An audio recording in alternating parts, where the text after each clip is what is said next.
Hey guys, it's me. Don't really look like myself because I'm sick, but I wanted to make this quick vlog for those of you that are living with a, sorry, I'm in my car. I had to park to be safe, but for those of you that are living with a chronic illness, it can really sweep you off your feet.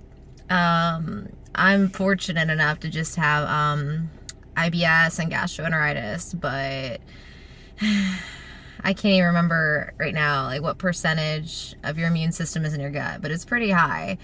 And so when these symptoms start wreaking havoc on you, I mean, normally when people see me, they see like my modeling pictures where I just have like makeup and I look flawless and it's great. But I mean, because my immune system hates me right now, like I have pimples everywhere and spots and I've got like huge bags under my eyes, and it's just, people don't recognize me when I'm sick like this. And I'm actually pretty fortunate now because I found some ways to combat the sickness. What it's like, it's kind of like Crohn's.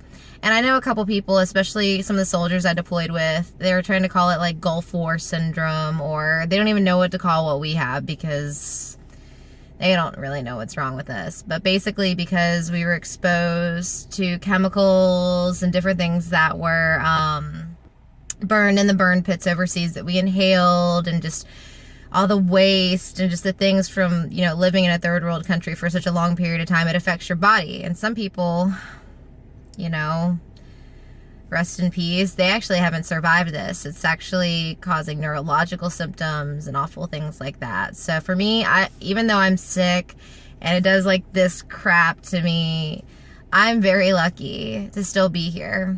So I wanted to talk about this today because for those of you out there that are struggling with some form of chronic illness and you don't even want to get out of bed, I mean, I have to get out of bed. I'm actually about to go pick up my kids, but I had to call out of work today, which was hard for me because my job is my life for most of the time. So I had to call out of work. I had to go to the doctor's office all day.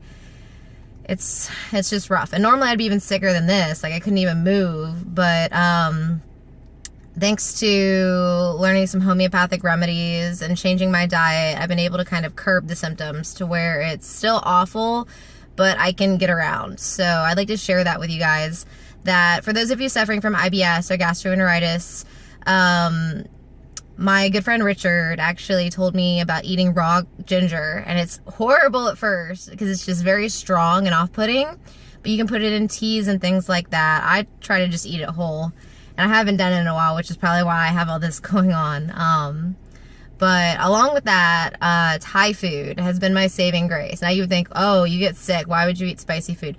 Well, in 2012, I was super sick one day, and I actually lost my job due to this because I had to call out of work so much.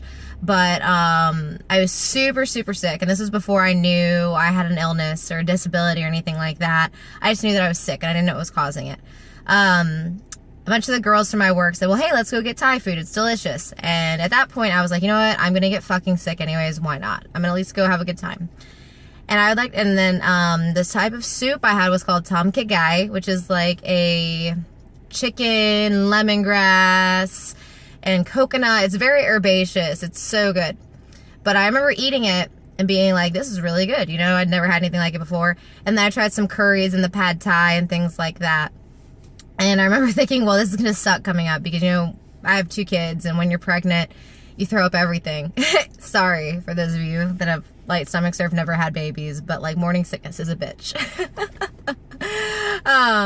But anyways, within like 2 to 3 hours of eating this food, I probably burped quite a bit, like, but you know, it was funny because normally I'd be completely debilitated about 72 hours following, but after eating this food, I was okay. I was up, I was mobile.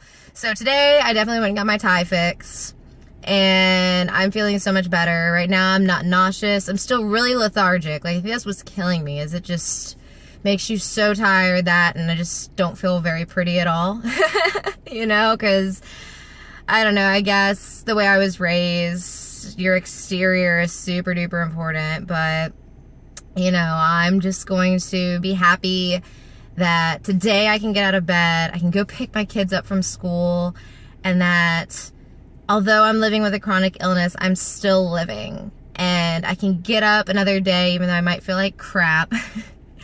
But as long as I'm still here, I mean, there's people way smarter than me, scientists, researchers, dietitians, you name it, that are working on ways to combat illnesses like mine. And, you know, as long as I keep fighting and keep living and keep trying something new to try to fix what's going on with me, that's what matters. Because, you know, one day there might be a cure for this. And if not, I can at least, you know, have a million good memories of my non-sick days, of when I'm able to play with my kids, when I'm able to be a good mom because I'm not like super duper sick. And that's what counts. Because although the sick days might be horrible, it's the well days that you're going to remember, where you take the happy pictures and the good stuff, not all of this. Mentor Haley signing out.